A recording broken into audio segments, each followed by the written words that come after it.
All right, now to another developing story is in the increasing diplomatic tiff between two East African countries, and that is Rwanda and Burundi. Earlier this week, Rwanda expelled about 400 Burundians back to their country, accusing some of them of espionage and fueling tensions between the two small neighbors whose relations have been strained by Burundi's political crisis. It is the second such expulsion in about a month and brings the total number of Burundians deported over the period to at least 1,700. Burundi has accused Rwanda of interfering in its political crisis, which has seen Burundian government forces clash with protesters and rebels who say the president violated the constitution by standing for a third term last year. Rwanda has denied Burundi's accusations.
All right, we'll now put into perspective the issues between the two East African countries, and that is Burundi and Rwanda. And joining me in studio is the ambassador of Rwanda to Kenya, Ambassador James Kimonyo. Thank you very much for coming into Bottomline. Thank you so much for having me. And from the issues we've seen and the accusations and counter-accusations between these two countries, I'll definitely start by asking, is Rwanda interfering with the business of Burundi? Well, thank you so much, Akisa, for this opportunity. Let me say that I think it is the responsibility of news channels like KTN News to give all of us the opportunity to express our views on substantive issues. Yes, definitely. You have given that opportunity to Burundi. I followed one of the programs where the Minister of Foreign Affairs was... And now we're giving another opportunity to Rwanda. But I think it's very critical that at some point you do some analysis. Because sitting in the studio discussing the issue raised by Burundi against Rwanda, when we all know the genesis of the problem facing this country. All right, and back to my question. They are accusing you of something. How about we get a response That's a very, let me say that from the outset, that Rwanda is not responsible for problems happening in Burundi. That is a very internal problem that the Burundians have to tackle and solve. Because the origin of this problem is based on a simple fact that the president decided to run for the third term against the will of the people of Burundi. That was the beginning of the problem. And before that is resolved, I think it doesn't make any sense for anybody, being the Minister of Foreign Affairs or anybody, to accuse Rwanda for interfering, because Rwanda has other issues to deal with. We have had our problems. We have tried to sort them out. We are now focusing on transforming our country. So are we saying that Burundi is technically looking for a scapegoat? I should say that's a diversionary act. And they are trying to externalize the problem. And it's a scapegoat. The issues are known, because even the same program I'm talking about, the interview that the Minister of Foreign Affairs of Burundi, Nyamitwe, appeared on, KTN News, in the same interview, he contradicts himself. Because he says, on one hand, that it is Rwanda. On the other, he says, oh, we have asked the Secretary General of the United Nations to come and help us have a dialogue. Well, is it a dialogue between Rwanda and Burundi, or dialogue within Burundi? Meaning that the problem is within the country, and they have to admit that. So why would they want to rope another country? I think they wanted to find a way of externalizing the problem So the problem becomes between, as even your introduction, between Rwanda and Burundi, and there is no problem between Burundi and Rwanda, because Rwanda has no interest whatsoever to interfere with Burundi's internal affairs. All right, Ambassador, Rwanda has expelled another 400 Burundians, if I could use that word, deported them back into their country. The number of those who've been deported back is 1,700 as of now, or even more.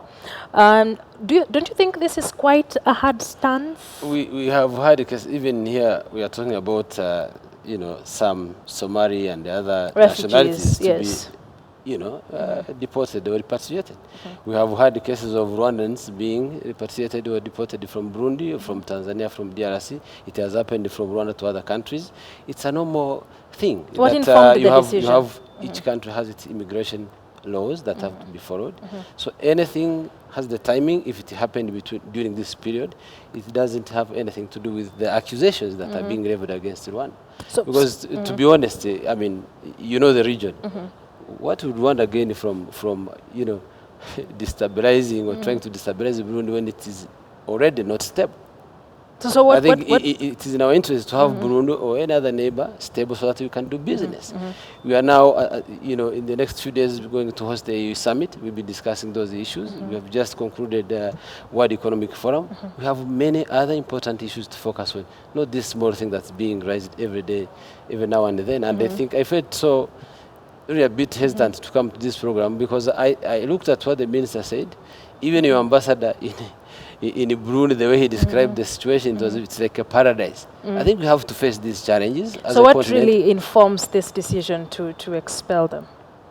I mean, it's as I said, it's the immigration laws that have to be followed. If someone is living in a country illegally or is not following the laws of a particular country, automatically what happens is that this person is going to be either asked to voluntarily repatriate or be deported if he fails or she fails to follow the rules. Well, a few weeks back, Rwanda was considering repatriating all the refugees from Burundi back home. Sure. Are you still considering that? Yeah, Will you I take think, that stand as a country? I had an opportunity to say this in this studio again, and what we are saying is that for us, as any country in the world, we respect the international conventions in terms of protection of refugees. These people came running for their safety. They came to Rwanda. We have give them so protection? We have Congolese, we have other nationalities. We gave them protection. Then it became a problem. You know, the country that created a problem for us in terms of, you know, making people to run away from the country and they come to us for their safety. We have opened our arms to receive them. Then it becomes a problem. We're saying, fine.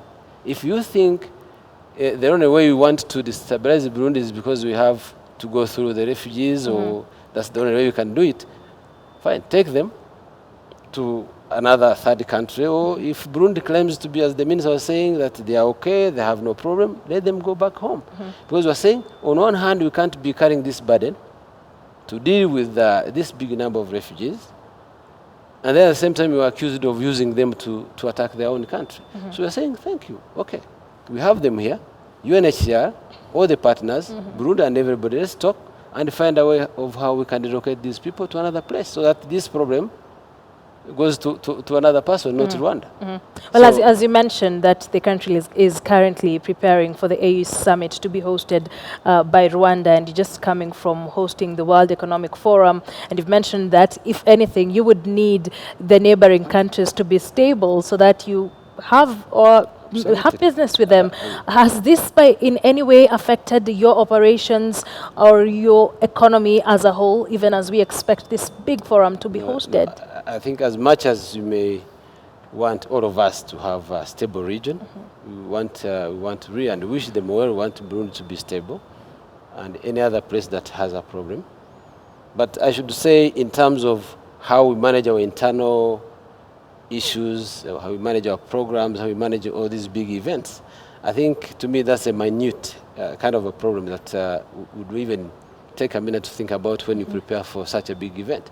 But we want them to be part of the whole process. We want them to be stable. We want them to pursue the socio-economic transformation of their country, because as we understand, this is a natural thing. If you have a good neighbor, then you can be sure that you're going to do business, you're going to do trade, tourism, and so on and so forth. We get nothing by having an unstable neighborhood. All right, so what exactly do we expect in the AU summit? The AU summit will discuss a range of issues, from social to economic to security to human rights, and with main focus on women's rights. So there's going to be a really a very, there are going to be important, topics to be discussed.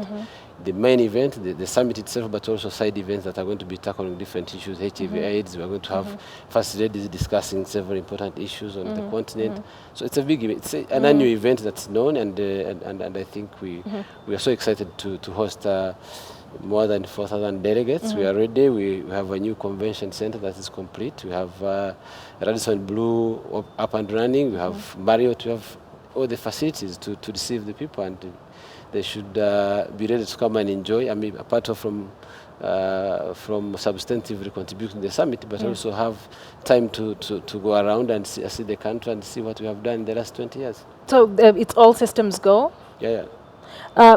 This comes after you, of course, as I'd mentioned earlier, you hosted the World Economic Forum. What exactly does hosting this big, very big, huge summits mean for Rwanda and the people of Rwanda? I mean, the conventional thinking is about having people and spending money and so on and so forth. I think for us, what is important is the content of the discussions that happened there. People coming together to discuss the global challenges and how we, tackle them to be able to address many issues that are facing different societies around the world. And then I think we share best practices from around the world to be able to tackle the issues that are facing the region, the country, the region, but also the continent at large. All right. Thank you, Asante Sana, Ambassador, for coming in. Thank you very much. Thank you very much. We appreciate your presence on Bottomline East Africa. I would love to engage in that discussion on the AU Summit, but in respect of time, we'll just have to finish from there. That was the Ambassador of Rwanda to Kenya, Ambassador James Kimonyo, just joining us first to talk about the said dispute between Rwanda and Burundi. And of course, Rwanda will be hosting one of the biggest summits, and that is the African Union Summit.